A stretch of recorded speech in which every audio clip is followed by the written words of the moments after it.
Hello hello, bonjour à tous, bienvenue dans cette nouvelle vidéo sur le décryptage de la pleine lune en Lion du 9 février 2020.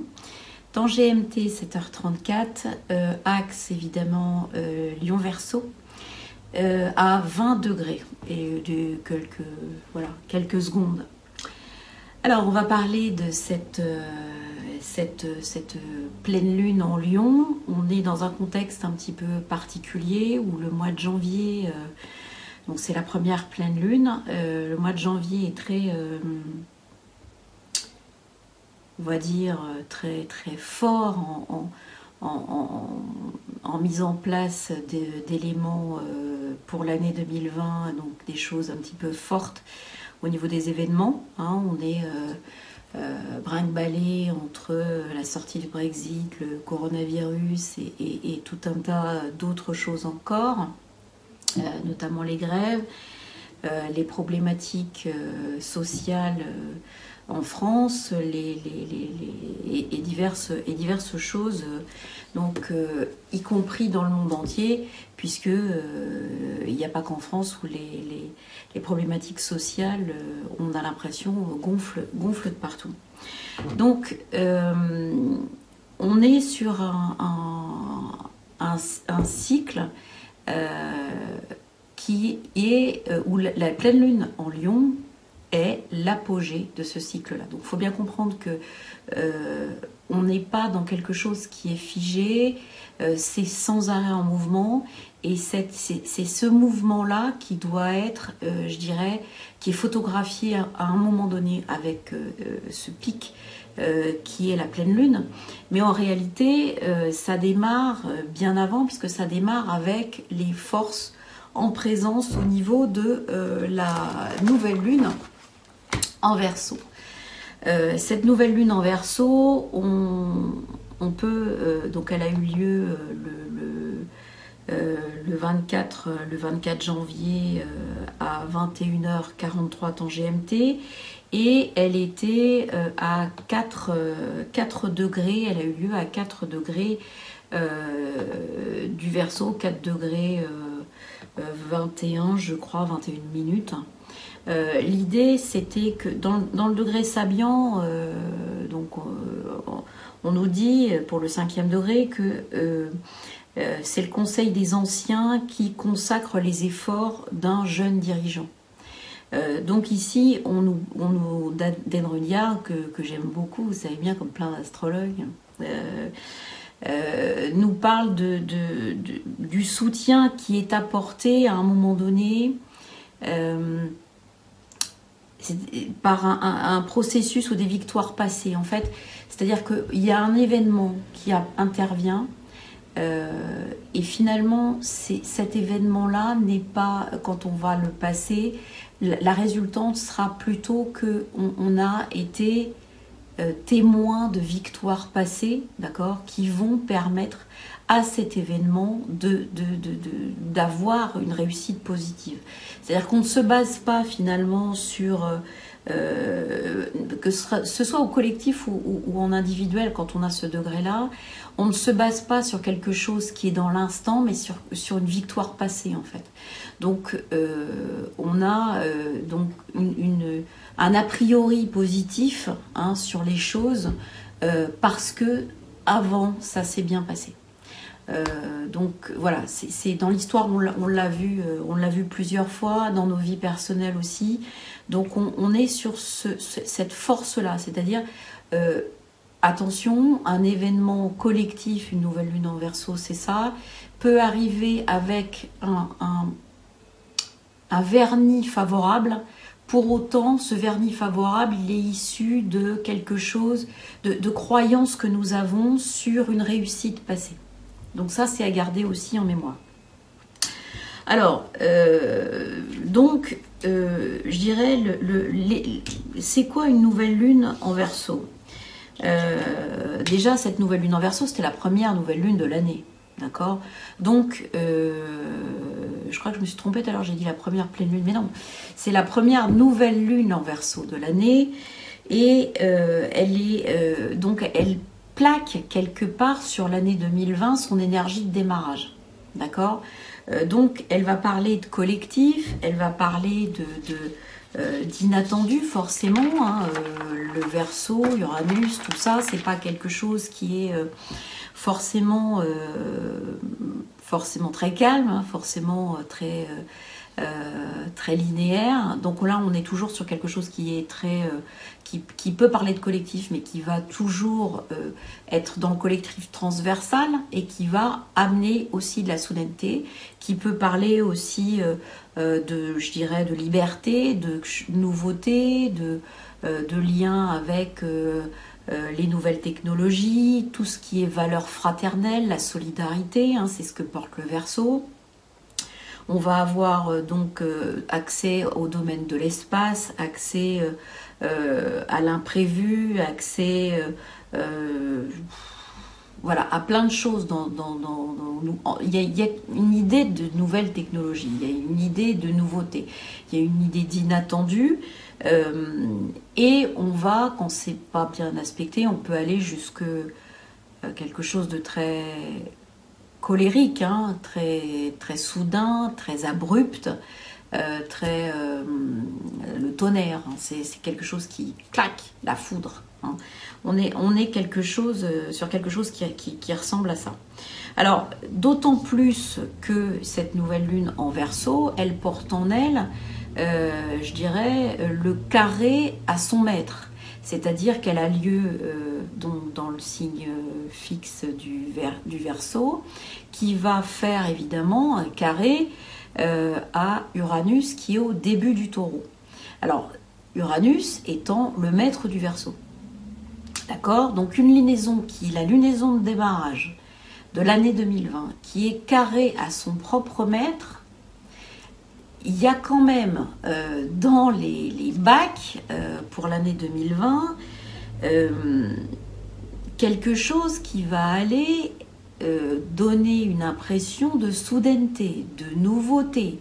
Ça va aussi, Uranus étant en Taureau, je dirais, taper entre le collectif humain, donc du Verseau, les nouvelles technologies, mais aussi la Terre. Uranus est en Taureau, donc c'est la transformation de la campagne, la transformation de la façon dont nous voyons un petit peu notre environnement, dont nous voyons un petit peu l'élevage, la campagne, même les soins au corps.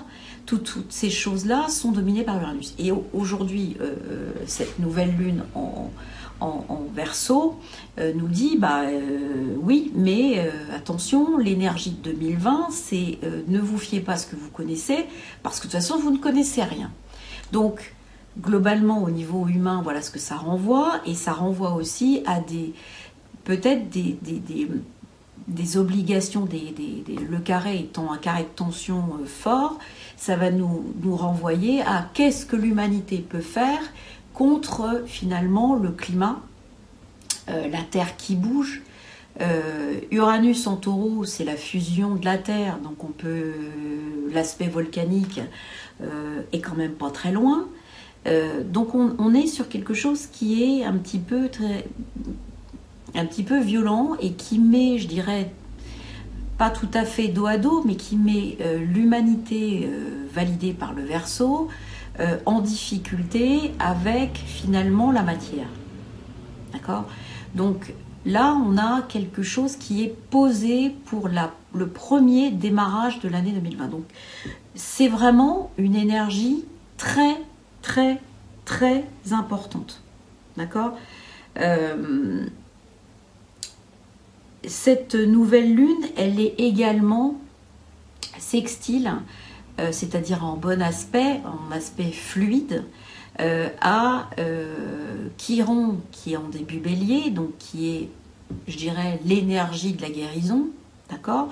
Donc on voit quand même que même s'il y a un affrontement entre le climat, l'humanité, etc., il y a quand même une volonté de guérison par l'individu, puisque Chiron étant en bélier, il s'adresse non pas, lui, cette fois-ci, à la collectivité, mais à chaque individu constituant cette collectivité. Et donc, il est également sextile à la lune noire qui ne va pas tarder à passer, elle qui est encore en poisson, et qui va pas tarder à passer en bélier. Alors, pour le coup, je crois qu'elle va y passer fin février. La lune noire en bélier, c'est quand même quelque chose pour lequel il va falloir réellement faire attention. Une lune noire en bélier, c'est quand même de l'ordre du carnage. On est sur quelque chose qui est très cruel, qui a un rapport très étroit avec le sang, voilà, il y a quelque chose de ce goût-là, entre guillemets, hein, qui va aller chercher à pouvoir être guéri, puisqu'il y a cette conjonction entre cette lune noire et Chiron. Donc il y a quelque chose au niveau de cet individu, dans sa matière à lui, dans sa construction à lui, qui doit être guéri. Alors est-ce qu'il y a une obligation de destruction, de mise en circuit court de l'ego pour que ça reste notre poisson pilote, mais que ça ne prenne pas le dessus. Mais il y a une histoire, la lune noire en bélier, là elle est toute fin poisson. On est sur un truc qui amène le crime, hein, qui amène quelque chose d'un peu sanglant, hein, on va pas se mentir. Donc, alors, sanglant, que ce soit au niveau, encore une fois, symbolique ou matériel. Il n'y a pas réellement de différenciation dans l'énergie. Hein. Il faut comprendre que c'est ce qui explique la loi d'attraction quelque part. Quand vous visualisez quelque chose, il apparaît. On vous dit que si vous visualisez bien correctement, vous êtes aligné, blablabla, vous allez obtenir ça. Mais on sait très bien que le jour où on est super énervé, qu'on est complètement en stress, qu'on a telle et telle chose qui ne marche pas, là c'est très clair qu'on obtient exactement ce qu'on ne veut pas. D'accord? Donc je vous le fais dans l'autre sens parce que c'est toujours plus simple à comprendre. Donc en fait, on a les angoisses et les émotions servent de support à la visualisation et à la matérialisation. Donc là, on est, encore une fois, dans une réalité qu'on vit qui ne fait pas forcément la différence entre du matériel et de l'énergétique. Hein, le tout étant de l'énergie. Donc c'est ça que je veux vous dire. Une lune noire qui passe en bélier, elle va mettre à mal quelque chose, ce qui peut être au niveau de l'individu, qui peut être une peur irrépressible, voilà. Mais c'est pas forcément un carnage physique, d'accord? Ça peut être quelque chose de très angoissant, une peur viscérale, une peur instinctive, quelque chose qui va chercher dans l'instinct animal, d'accord? Qui va chercher là-dedans. D'autres aspects importants de cette nouvelle lune, on avait également une conjonction, alors pas de la lune, hein, mais on a Saturne-Pluton qui est toujours en Capricorne, à 23 et 24 degrés du Capricorne. Saturne, je vous rappelle qu'il est en domicile. Donc lui, c'est la structure, c'est les pierres, c'est les fondations, c'est aussi le temps, c'est ce qui est... ce qui sert de base et de référence, d'accord? On est voilà, sur ce qui est solide. Qui est conjoint Pluton. On est sur quelque chose qui dissout même ce qui est le plus solide, d'accord? Qui transforme, qui détruit pour... alors, Pluton n'est pas quelque chose qui va... un astre qui va évaporer la matière, d'accord? Qui va la dissoudre... et en faire je dirais, de la lumière ou quelque chose qui n'existerait plus. Pluton va dissoudre la matière en présence pour, à partir de cette essence de matière qui a été dissoute, reconstruire quelque chose qui va être complètement différent. Et en tout cas, qui ne pourra plus s'emboîter dans les bases actuelles de ce qui a été détruit. C'est impossible avec Pluton. Impossible. Donc ça veut dire quoi? Ça veut dire que on a finalement une espèce de fusion de la roche. Si Saturne c'est la pierre, ce qui est solide, on a une fusion avec Pluton de ce qui est la structure solide. Donc évidemment, on repart sur cette énergie potentiellement volcanique, hein, parce que c'est le feu. D'ailleurs, Hadès, c'était le forgeron. Il y a toujours une connotation un petit peu négative avec cette histoire de forger quelque chose, mais on est bien, le maître des enfers est bien forgeron. Donc il y a bien quelque chose qui est donc de l'âme ou de la pierre. On construit quelque chose qu'on va ramener ensuite à l'extérieur. Donc on est sur un sens, plein de niveaux différents au niveau de la compréhension et de la possibilité de matérialisation de ce Saturne-Pluton. Donc on est aussi sur Saturne-Pluton qui va dissoudre les structures donc, et les repères de nos sociétés, d'accord, y compris, ça peut être le passé, y compris l'histoire, pour remettre en place autre chose, d'accord. Cette Saturne-Pluton peut également être une destruction de notre conscience temporelle. On a tous remarqué que le temps s'accélère de façon... on a l'impression qu'on a beaucoup moins de temps dans une journée, les choses s'accélèrent de plus en plus, etc. Donc on le fait court. Mais globalement, ça vient de là. Il y a une destruction, une refonte complète de notre perception au temps. D'accord ?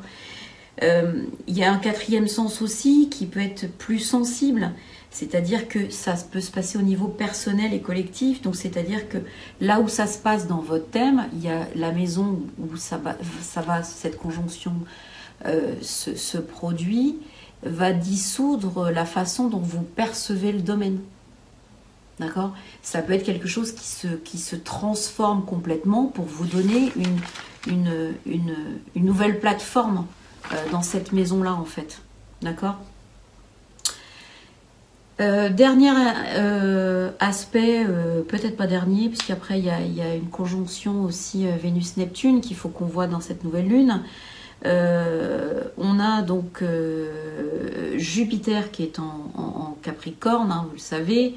Et lui, par contre, il fait, lors de cette nouvelle lune en Verseau, un carré à Karma, l'astéroïde en Bélier. Donc, est-ce qu'on n'a pas ici qui se matérialise une ancienne énergie de chef, de loi, de gouvernement qui va demander à se matérialiser et qui finalement se trompe? Je vous dis ça parce que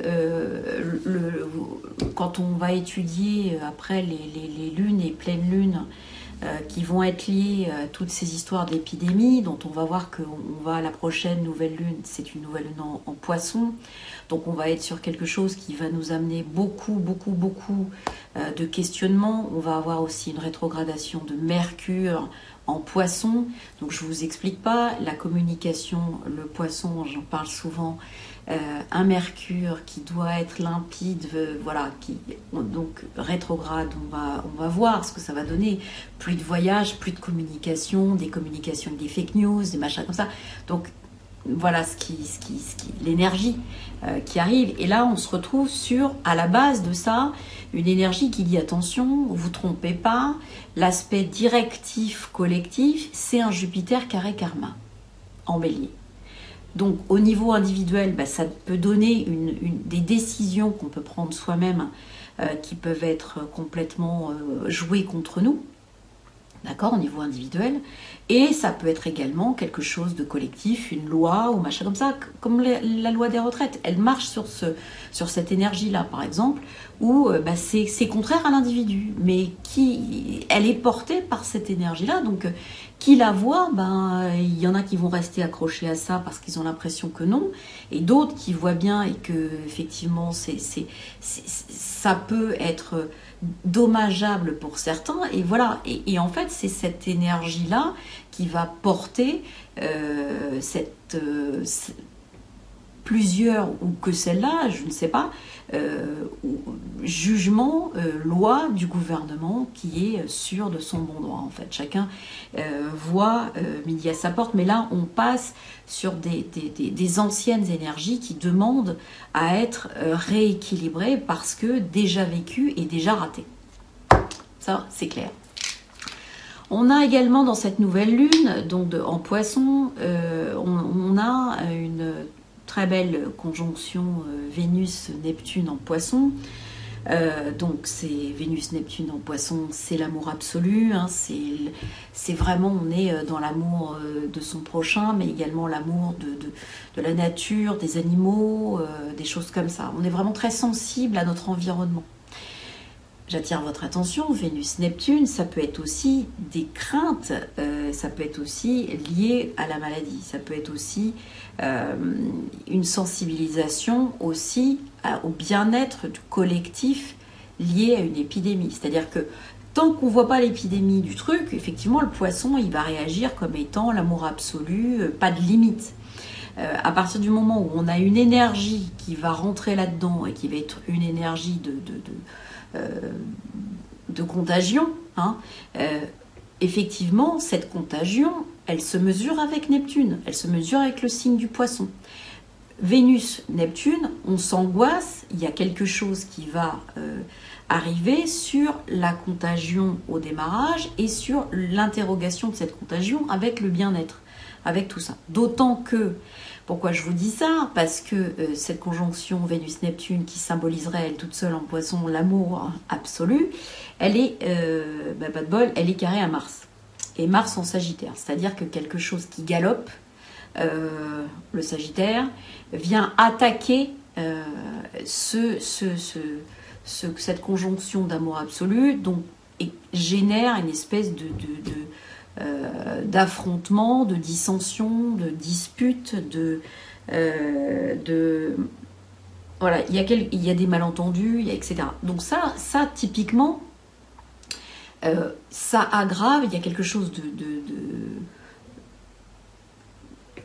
de très conflictuel, hein, de passionnel, etc., qui va tourner autour et qui va utiliser les différents niveaux spirituels et vibratoires du Poisson. Donc on peut avoir en même temps cette histoire de conjonction Vénus-Neptune qui est la conjonction de l'amour absolu, carré Mars, il y a quelque chose qui vient affronter ça et qui va utiliser l'aspect vibratoire aussi du je n'ai pas de limite parce que je suis en Poisson et qui depuis les origines a, je dirais, symbolisé également les épidémies. Donc on est dans ce type d'énergie là donc avec la nouvelle lune en Verseau, on a eu une connaissance de ça parce que le virus il n'est pas apparu avec la nouvelle lune en Verseau, il était là certainement avant, et donc c'est cette nouvelle lune en Verseau qui, via des choses un peu virales, fait connaître le virus et lui permet de se propager dans ces conditions là, d'accord, voilà. Donc, on est sur, je dirais,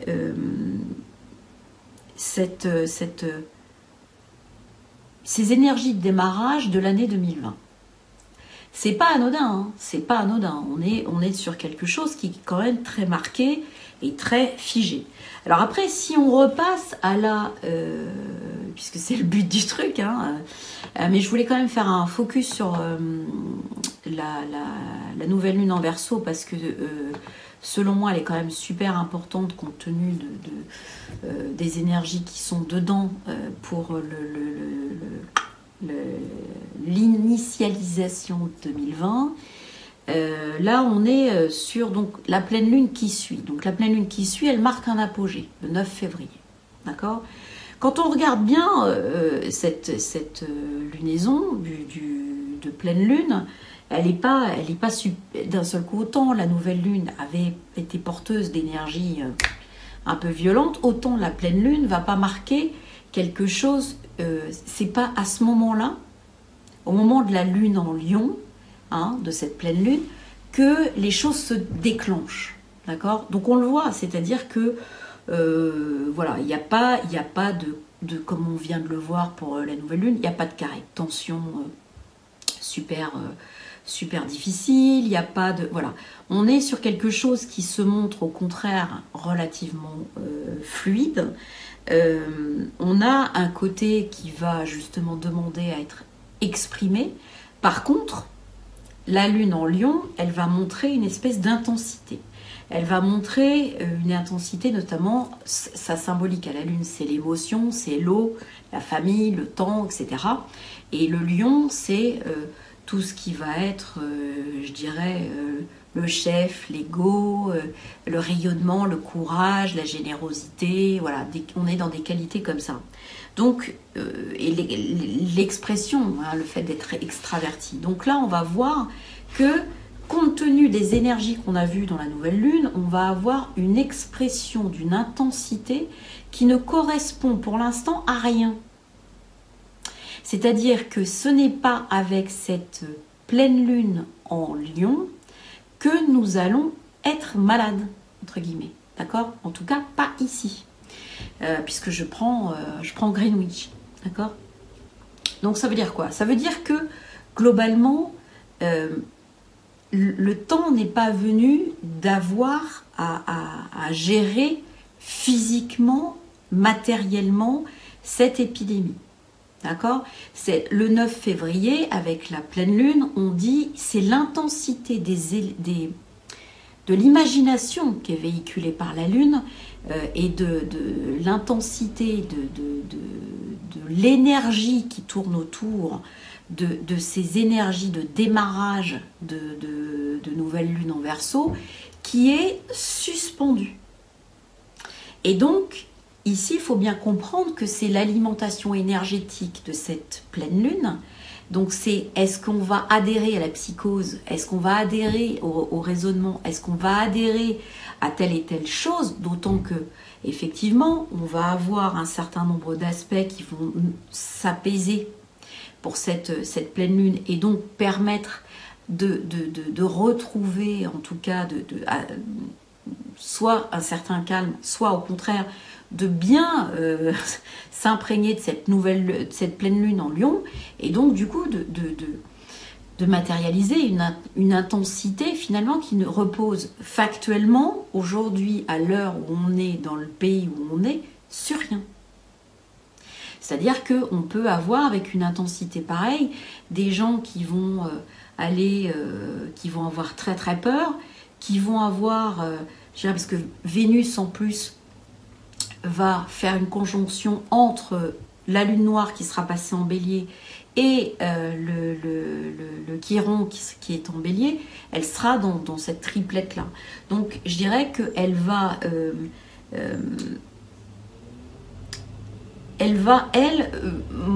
demander une résolution rapide des choses. C'est-à-dire que Vénus en bélier, c'est la rapidité, quoi. C'est clac, clac, clac, clac, clac, clac, clac, clac. Il y a de l'impatience dans Vénus en bélier. Il faut que le truc, il soit maintenant. Il faut qu'on arrive à trouver l'issue maintenant. On ne peut pas attendre. Avec Vénus en bélier, il y a quelque chose d'irrépressible qui fait comme ça, mais qui disparaît aussi vite qu'il est venu, en fait. D'accord? C'est... on a Vénus qui est comme ça, en plus, entre la lune noire et Chiron. On a, sur le plan individuel, parfois quelque chose qui est dramatique. D'accord? Il peut y avoir la Vénus avec lune noire, c'est une épreuve affective. Hein. Ça peut être quelque chose, une épreuve affective très forte. On n'oublie pas quand même qu'au départ, on avait de la lunaison, on avait notre Vénus-Neptune qui était carré à Mars. Donc la vérité, c'est quand après, on a une Vénus qui devient conjointe à la lune noire en bélier, ça active le Mars du départ. Donc, il se peut très bien que certains d'entre nous aient une épreuve affective lourde. D'accord? Donc, ça va exacerber également les sentiments qui sont gérés par la lune en lion. Et qui vont masquer finalement tout un tas d'autres choses.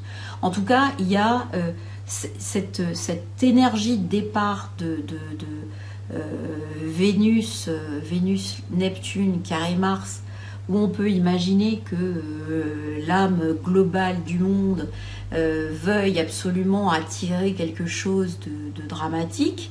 Là, on est dans le dramatique, pour le coup. D'accord? On est dans le dramatique pour le coup, là on y est. Et donc, il y a une intensité qui réagit à ça, qui est l'intensité émotionnelle de la lune en lion. Voilà.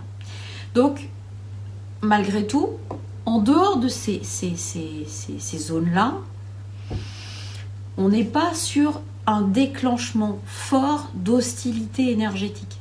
On est sur une résolution et une mise en place. C'est-à-dire qu'aujourd'hui, les énergies ne disent pas on déclenche forcément quelque chose immédiatement. Par contre, dans la réalité, c'est déjà déclenché. Mais c'est pas encore forcément visible pour tout le monde. D'accord? La visibilité de tout ce qu'on a, je dirais, à ressentir, se fera via la nouvelle lune en Poisson, d'accord? Du 23 février, je crois, et qui sera suivie de la pleine lune en Vierge. Je vous rappelle que donc le Poisson, c'est le signe des épidémies, entre guillemets, hein, pas que ça, évidemment, et que la Vierge qui suit, on est dans la médecine, on est dans l'hygiène, on est dans la résolution des problématiques de médecine, d'accord, d'alimentation, etc. Voilà. Le 9 février, on n'y est pas. C'est ça que je veux vous dire, c'est qu'on est dans la résolution et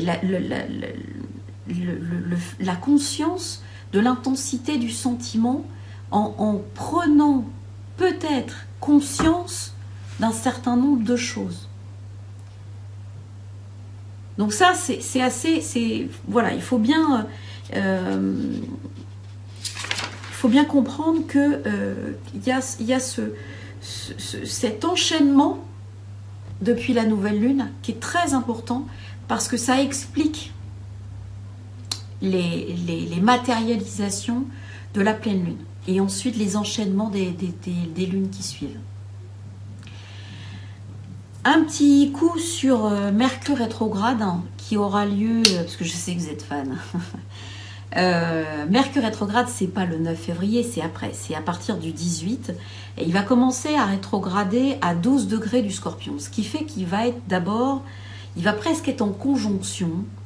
Alors pas serré, mais il va quand même être en conjonction. Il va arriver en conjonction, puis il va rétrograder à Neptune. Donc ça veut dire quoi? Déjà un Mercure en Poisson, c'est pas un truc qui communique super. Il va contacter Neptune.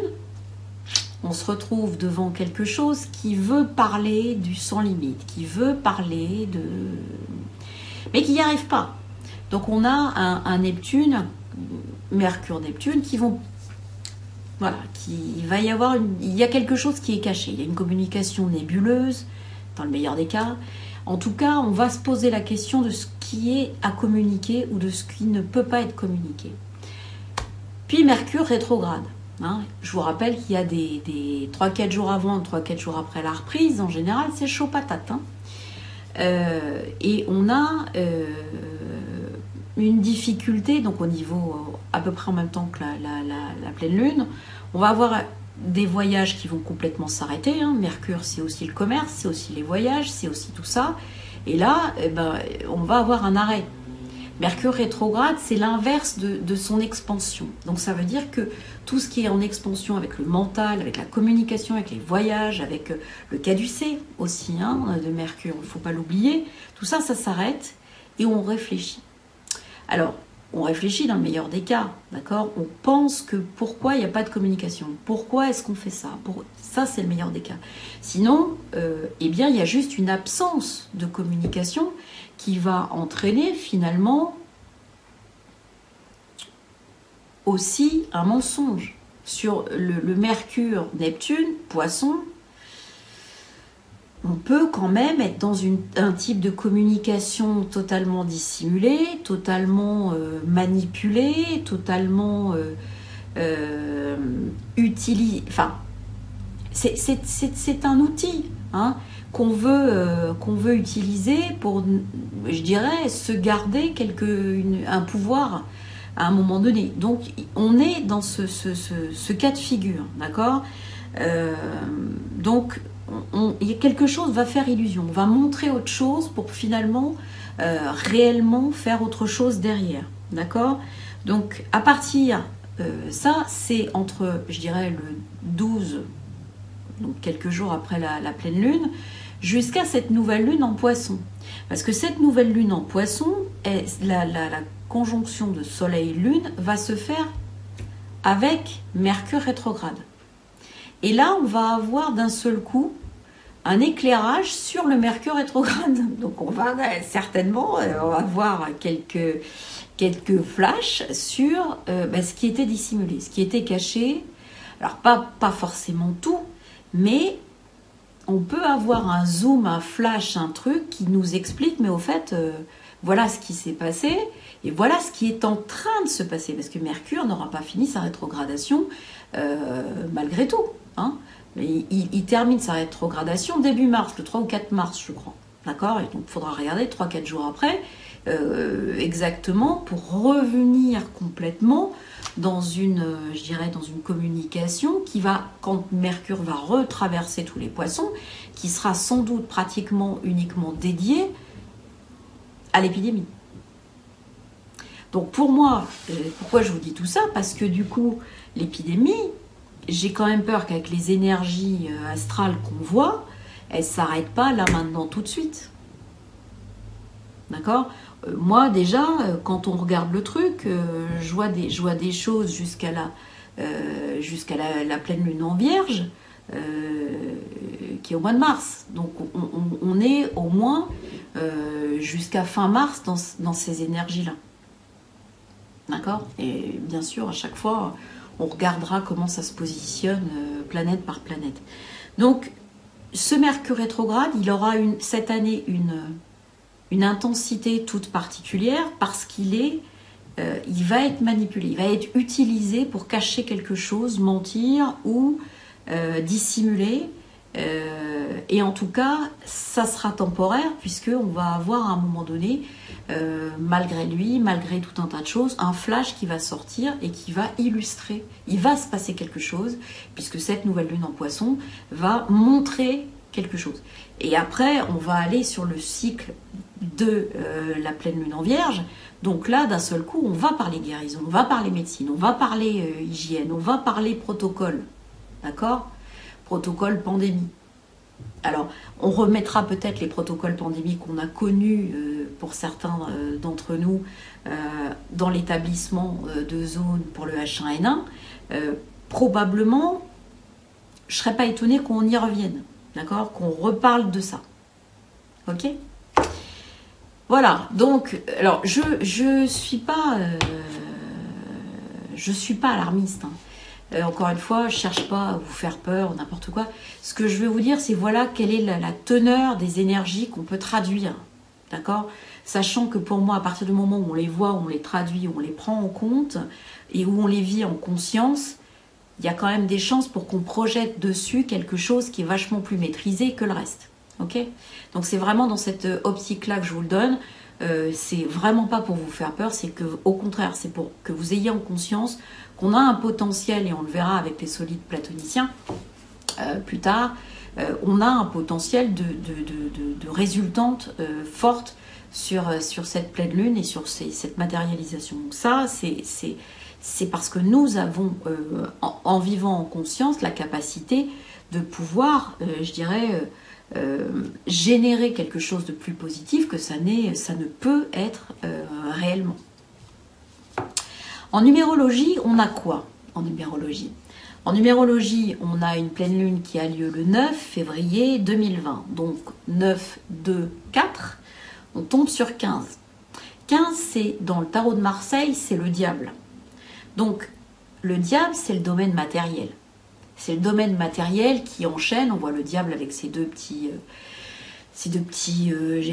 diablotins, on va dire, féminin et masculin. Et donc, on a une histoire de... Ça va parler d'asservissement aussi à la matière, d'accord? Ça va parler de liens difficiles, de relations toxiques, de choses qui nous tiennent à la matière, hein, que ce soit des gens, que ce soit nous, au niveau de peut-être nos addictions, ça peut être une addiction au sucre, hein, tout simplement, qui se génère là-dedans. Et il y a une espèce d'asservissement. Et cet asservissement, il est, on va dire, un peu dommageable par rapport à la matière. Après, le diable, c'est une carte qui parle aussi de pouvoir, d'accord? Que ce soit le pouvoir qu'on peut avoir sur soi-même et sur notre propre matière, ou, je dirais, le côté plus passionnel, plus instinctif, plus obscur, qu'on peut, je dirais, c'est un peu le côté animal et instinctif qu'on voyait. Je vous rappelle tout à l'heure dans ces connexions lune noire en bélier. D'accord, on est vraiment là-dessus. Hein. Donc, qu'est-ce qu'on nous dit? On nous dit il faut maîtriser cette énergie qui peut être un petit peu toxique, qui peut être en excès, en tout cas matériel, et ce lien à la matière est probablement posé. C'est ça que ça veut dire. Ça veut dire on parlait d'intensité émotionnelle tout à l'heure. Là, c'est pareil, ça nous parle d'intensité émotionnelle, le diable. Et donc, ça nous dit, attention, cette intensité émotionnelle est due à votre lien à la matière. D'accord? C'est un petit peu ça qui est mise là-dedans. Avec la perspective de Mercure rétrograde, on se retrouve aussi avec une raison, une réflexion, un raisonnement qui est absent. Clac, il est inversé. Il devient introspectif, mais il n'a pas de puissance d'expansion. Donc on a une raison qui devient absente de cette énergie émotionnelle qui est surdimensionnée, on va dire, hein, qui devient proche dans certains cas de l'hystérie, de la psychose, enfin de ce que vous voulez. Vous voyez, il y a une intensité qui est quand même... et on nous dit, c'est notre lien, attention, à travailler, c'est notre lien à cette matière qui nous a servi à ces pics émotionnel. D'accord? Donc, le diable, parlant de matière, lui, il va aussi parler de notre propre vitalité. Il va parler de notre force animale à résister aux choses. D'accord? Donc, on est vraiment aussi dans la force du corps, le pouvoir qu'on a sur notre propre corps. Donc, voilà, c'est le moment aussi de sortir de cet asservissement, de sortir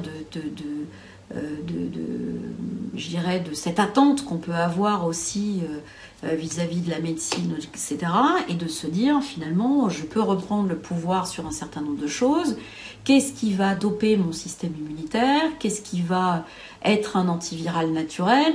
Donc là, en faisant ça, on vous parle de vitamine C, d'huile essentielle, de naturopathie, de phyto, etc. etc. Il y a beaucoup de choses qui sont utilisables en l'état actuel pour justement, ce qu'on nous dit, préparer notre corps à ne plus, reprendre ce pouvoir sur notre corps et ne plus être dépendant et asservi à un certain nombre de choses.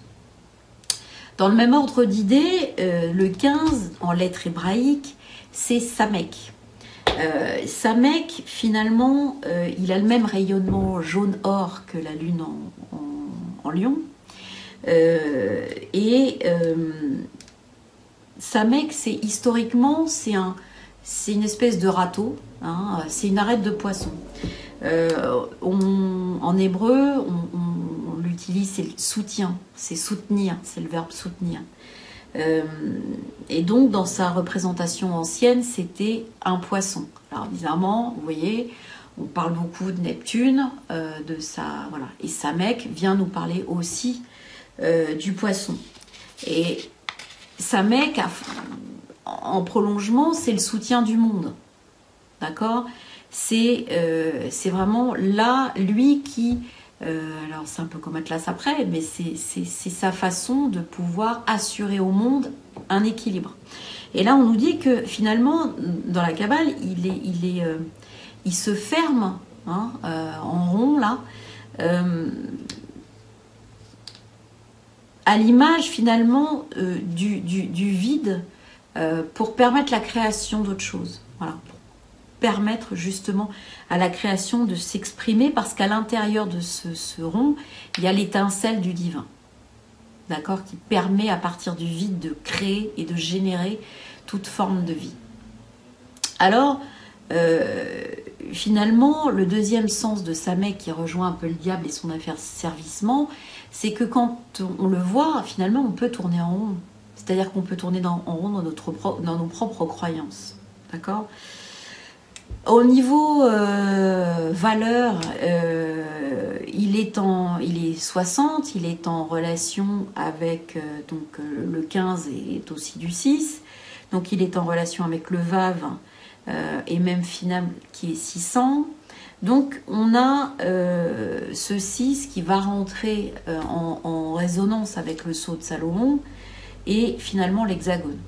D'accord ? Donc on a une énergie qui circule et qui va se poser, je dirais, sur les triangles hauts et sur les triangles bas. Donc on nous montre vraiment le fait qu'il faut aller générer un équilibre entre notre propre matière et finalement notre propre énergétique qui est reliée au ciel. Samek représente également, il est en valeur 6, entre guillemets, donc il va représenter la fin des solides platoniciens, c'est-à-dire que la fin des éléments. On aura le air, terre, eau, feu et terre, hein, qui est contenu dans les solides platoniciens, et lui va être la fin de ce cycle-là. Donc on est encore sur... finalement une dynamique où on nous demande ardemment de changer quelque chose, de voir les choses comme un process, un protocole de changement, de modification, de transmutation. Donc le Zohar, lui, il dit toujours la même chose, parlant de ce soutien, il va dire que le Seigneur soutient ceux qui chancellent. D'accord ? Donc c'est précisément, il dit, à cause de ta destination, que tu dois rester là. Car si on t'enlevait de là, qu'adviendrait-il de ceux qui sont prêts de tomber puisqu'ils s'appuient sur toi ? Donc en fait, il y a une histoire de ligne énergétique qui nous soutient tous et qui doit rester en place.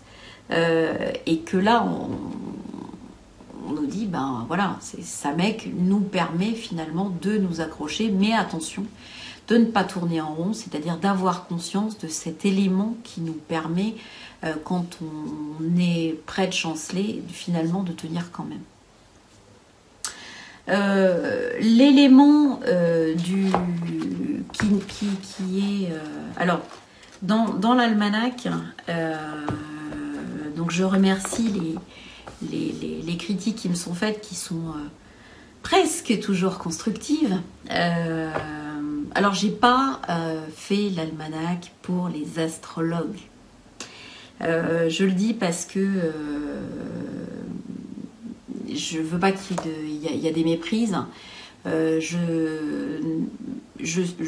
l'ai fait pour que ce soit simple, pour qu'il y ait le maximum de gens qui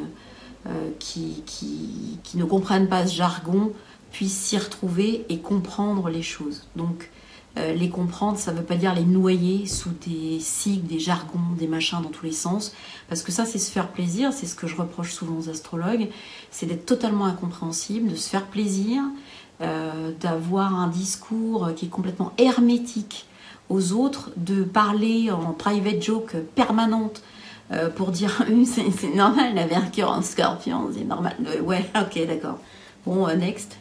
Et non, ça j'ai horreur de ça. Et donc pour moi l'almanach il doit être un suivi, un check, et il doit permettre à des gens qui n'y comprennent rien donc de pouvoir suivre quand même les vidéos et de pouvoir avoir cette force de maintenir et de développer la conscience.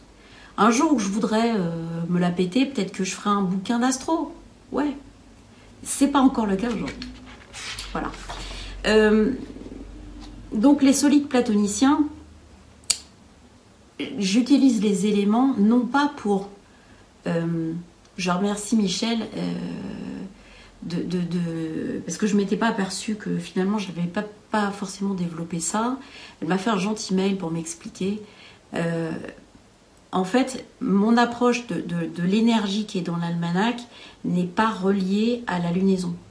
En fait, c'est relié à l'énergie que je vois être bloquante et qui, je donne l'élément qui peut permettre, en l'utilisant ou en utilisant une de ces correspondances, de pouvoir, je dirais, débloquer cette énergie bloquante au moment de la lunaison. Mais à aucun moment, c'est l'énergie soit de la pleine lune dans l'axe Lion-Verseau ou les autres, ou de la nouvelle lune. Parce que ça, effectivement, il y a plein de gens comme vous qui êtes super renseignés, etc., et qui êtes déjà au point et qui peuvent aussi permettre de diffuser cette information. Moi, je parle de ce que je vois, moi, comme énergie bloquante dans cette lunaison, et si je peux apporter l'élément qui bloque dans cette lunaison, mais qui ne correspond pas forcément à la Lune, hein, je vais la donner. Et c'était ça, en fait. Donc, effectivement, il peut y avoir des différences, parce que c'est pas forcément le même élément qui bloque. En effet. Mais merci beaucoup de cette précision. Donc, en fait, cette énergie qui peut être bloquante, et c'est cette fois-ci, c'est cette lune en Lion qui va, elle, être associée au feu de Vénus qui, elle, est conjointe à la lune noire et à Chiron en bélier. Donc, en fait, c'est ce feu-là de Vénus, lune noire et Chiron que je vise. D'accord? Et c'est ce feu-là qu'il faut arriver à maîtriser parce que l'intensité émotionnelle qui sortira évidemment avec la lune en Lion va être d'autant décuplée. D'accord? Donc, l'élément qui est visé, c'est le feu. L'élément, le solide platonicien qui va servir à la maîtrise de ce feu, c'est le tétraèdre. D'accord? L'énergie du tétraèdre va servir à pouvoir maîtriser tout ça. Alors, j'ai ouvert une page Facebook, Tapsi Karma, donc je vais essayer de faire des petits articles pour pouvoir justement bien expliquer comment on utilise ça et la précision de par énergie. Donc là, je vais publier sur la page évidemment la vidéo, mais elle sera aussi sur YouTube. Et je vais aussi sur la page, donc d'ici quelques jours, montrer un petit peu, reparler de cet élément de lune noire Vénus et Chiron en bélier qui placarde d'une intensité qui sont relayées par cette lune en Lion qui va doper l'intensité émotionnelle. Donc voilà, cette pleine lune en Lion, elle est aujourd'hui dans l'attente de la nouvelle lune en Poisson. Donc les choses vont avoir l'impression de se poser. Pour autant, encore une fois, c'est une mise en place énergétique. C'est-à-dire que, dernière chose que je voulais souligner, quand vous avez quelque chose qui se matérialise dans votre environnement, cette chose s'est déjà matérialisée énergétiquement, parfois longtemps avant. D'accord ? L'astrologie va illustrer ça. C'est-à-dire qu'elle va illustrer, c'est pour ça que parfois c'est si difficile à dater, y compris pour les voyants, c'est que vous avez des choses énergétiquement qui sont déjà en place, mais qui matériellement, je vais pas y arriver, matériellement ne sont pas encore apparentes. Pour autant, elles existent déjà, c'est-à-dire que c'est comme un enfant qui vient de naître. En fait, il existait déjà dans le ventre de sa mère et il existait déjà énergétiquement avant. Et bien, on a exactement la même chose. On a exactement la même chose ici. et pour les événements.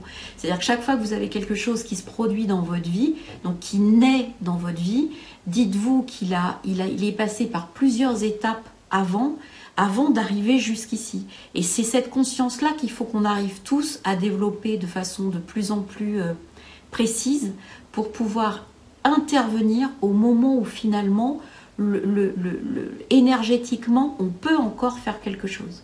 D'accord?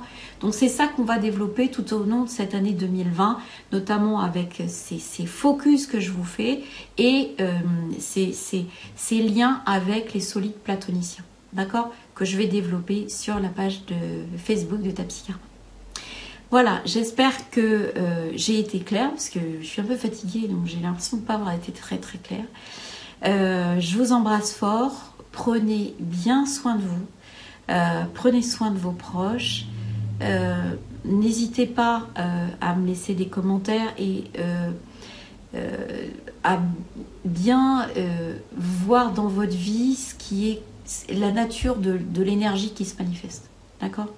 Parce que ça vous aidera pour comprendre à quel stade vous en êtes de la matérialisation des choses agréables ou désagréables. Je vous embrasse très fort et je vous dis à très vite pour une prochaine vidéo. Ciao, ciao!